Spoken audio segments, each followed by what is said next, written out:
Somnath corridor પ્રોજેક્ટને લઈને પૂર્વ સાંસદ દિનુભાઈ સોલંકીએ પોતાનું સમર્થન જાહેર કર્યું। તેમણે આ મામલે રાજકીય રોટલા શેકનારાઓને આડે હાથ લીધા અને જણાવ્યું કે સોમનાથમાં અગાઉ પણ સાધુ સમાજ અને દેવી પૂજકોના મકાનો તોડવામાં આવ્યા હતા, ત્યારે આ તથાકથિત આગેવાનો ક્યાં હતા?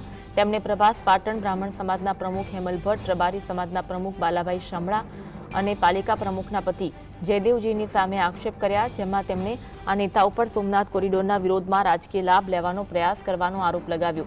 દિનુભાઈએ જણાવ્યું કે કોડીનાર તાલુકામાં બંધનું આયોજન કરી લગભગ 5000 લોકો પગપાળા સોમનાથ આવશે, જે સોમનાથ કોરિડોરના સમર્થનમાં એક મોટી પહેલ છે। આ પ્રોજેક્ટ સોમનાથના વિકાસ માટે આવશ્યક છે અને રાજકીય હિતોને કારણે તેનો વિરોધ ન કરવો જોઈએ। પૂર્વ સાંસદ દિનુ સોલંકીએ નામજોગ આક્ષેપ કર્યા છે। સોમનાથ કોરિડોર મામલે પૂર્વ સાંસદ દિનુ સોલંકી દ્વારા પ્રતિક્રિયા આપવામાં આવી હતી, જ્યારે મકાન તોડવામાં આવ્યા હતા ત્યારે આગેવાનો ક્યાં હતા તેવો પણ સવાલ કરવામાં આવ્યો છે।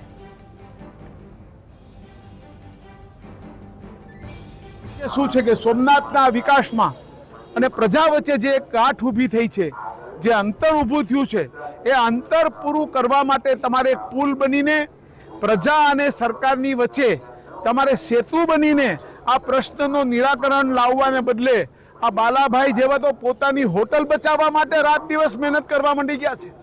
તમે તો કહેતા હતા બધા કે અમે તો સોમનાથના ગણ છીએ, તો આ ગણ બધા ગયા ક્યાં?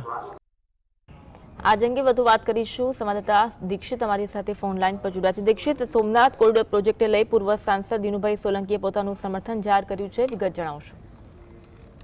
જી ચોક્કસ જણાવી દઉં કે પવિત્ર શ્રાવણ માસના ત્રીજા સોમવારે આજરોજ પૂર્વ સાંસદ દિનુભાઈ સોલંકી સોમનાથ મંદિરના દર્શન આવ્યા હતા અને આ બાબતે દર્શન કરી અને ત્યારબાદ સોમનાથ કોરિડોર બાબતે તેઓએ મીડિયાને એક પત્રકાર પરિષદ યોજી માહિતી આપી હતી અને જણાવ્યું હતું કે અમે સોમનાથ કોરિડોર જે વિકાસ થઈ રહ્યો છે એની સાથે છીએ, પરંતુ જે લોકો અસરગ્રસ્તો છે, જે નાના માણસો છે, તેઓને યોગ્ય ન્યાય મળે તેના માટે વહીવટી તંત્ર અને ઉચ્ચ કક્ષાએ સરકારમાં પણ રજૂઆત કરશું કે તે લોકોને યોગ્ય વળતર મળે, પરંતુ અમુક લોકો છે તે પોતાના રાજકીય રોટલા શેકવા માટે જે આંદોલનો કરી રહ્યા છે અને દોડા લઈ આવી રહ્યા છે અને લોકોને ગેરમાર્ગે દોરી રહ્યા છે, તેઓના નામ જોગ દિનુભાઈ સોલંકીએ તેના પર ગંભીર આક્ષેપો કર્યા હતા અને જે પાલિકાના પૂર્વ પ્રમુખ ઉપર પણ કરોડોના ભ્રષ્ટાચારના તેઓએ આક્ષેપ લગાવ્યા હતા। જી આભાર માહિતી આપવા માટે।